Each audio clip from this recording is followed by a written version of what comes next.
وعلیکم السلام ورحمۃ اللہ تعالیٰ وبرکاتہ۔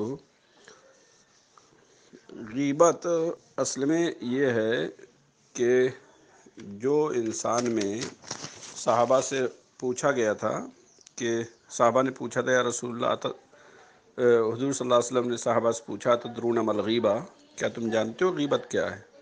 تو انہوں نے کہا اللہ و رسول عالم، اللہ اور اس کے رسول بہتر جانتے ہیں۔ تو آپ نے فرمایا ذکر کا اخاک بما یکرہ، فرمایا غیبت یہ ہے کہ تو اپنے بھائی کے بارے میں ایسی بات کہے جو اسے بری لگے۔ سمجھ رہے ہیں؟ اسے بری لگے مطلب یہ کہ وہ شرمندہ ہو لوگوں کے سامنے۔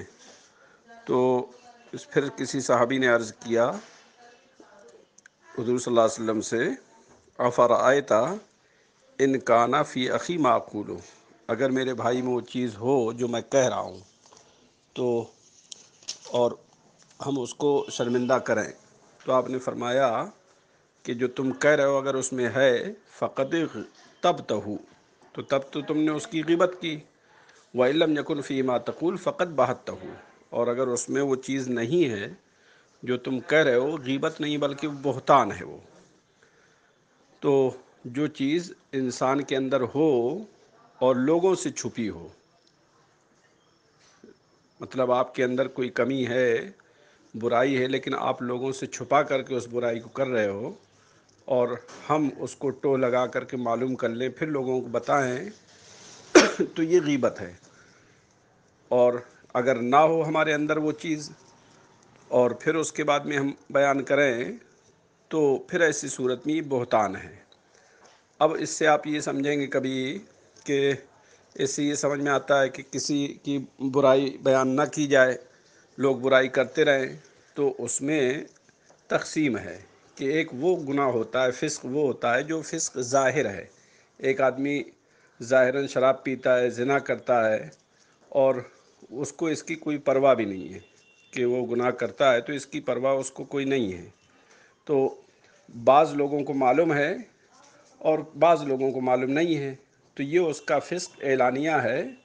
تو اب ایسی صورت میں آپ اگر اس کے فسق کو لوگوں کو بتائیں جن کو علم نہیں ہے، تو یہ غیبت نہیں ہے بلکہ یہ کار ثواب ہے، جائز ہے ایسا کرنا، تاکہ لوگ اس کے گناہ سے محفوظ رہیں اور اس پر اعتبار اور اعتماد نہ کر سکیں۔ پھر اس کے بعد میں یعنی جو شخص ایسا اعلانیہ کرتا ہو تو یہ غیبت نہیں ہے، اور اگر وہ باتیں چھپاتا ہو، خود گناہ کرتا ہو لیکن چھپاتا ہو، لوگوں میں ظاہر نہ کرتا ہو اور نہ کرنا اس کو پسند ہو، ان کو ذکر کرنا یہ غیبت ہے۔ اور دوسری چیز یہ کہ اگر کسی کا عیب ہم کو معلوم ہو جائے تو اس کے عیب کو چھپانا، یہ جس عیب کو وہ ظاہر نہیں کرنا چاہتا لوگوں کے سامنے، تو اس کو چھپانا یہ ایک انسانی اور مسلمانی ہمدردی ہے۔ اللہ تعالیٰ کی صفتوں میں جو اسماء صفاتیہ ہیں ان میں ایک نام اسماء صفاتی میں اللہ تعالیٰ کے ستار بھی ہے۔ ستار کا معنی ہوتا ہے، اللہ کو بولا بھی جاتا ہے ستار العیوب، عیبوں کو چھپانے والا۔ تو عیبوں کو چھپانے والا یہ اللہ تبارک و تعالیٰ کا اس میں گرامی اسماء صفاتیہ میں سے ایک نام ہے۔ اور اللہ کے جتنے اسماء صفاتیہ ہیں کوئی نہ کوئی خوبی کے حامل ہیں۔ تو اللہ کے خوبیوں کا انسان کو مظہر بننا چاہیے، اور یہ کوشش کرنا چاہیے کہ ہم کسی کو برائی کو چھپائیں، اور جب تک کہ وہ نہ چھپائے، اور اگر وہی نہیں چھپاتا ہے تو پھر ہمارے لیے یہ ہے کہ لوگوں کو اس کے شر سے بچائیں۔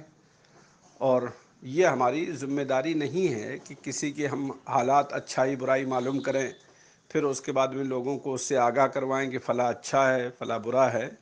یہ ہماری ذمہ داری بھی نہیں ہے۔ اور کوئی اگر مقدمہ آپ کے یہاں پیش ہو کہ آپ قاضی ہو، جج ہو، تب ایسی صورت میں اس کی اچھائی برائی معلوم کرو کہ آپ کو ججمنٹ دینا ہے۔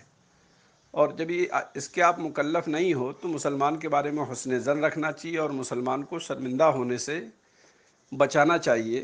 اور اس کے عیب کو اگر آپ علی اعلان ظاہر کرو گے، شرمندہ کرو گے، تو بجائے تائب ہونے کے اور وہ جری ہو جائے گا۔ تو ان چیزوں سے بچنا چاہیے۔ اللہ تعالی ہم سب کو توفیق عطا فرمائے۔ السلام علیکم۔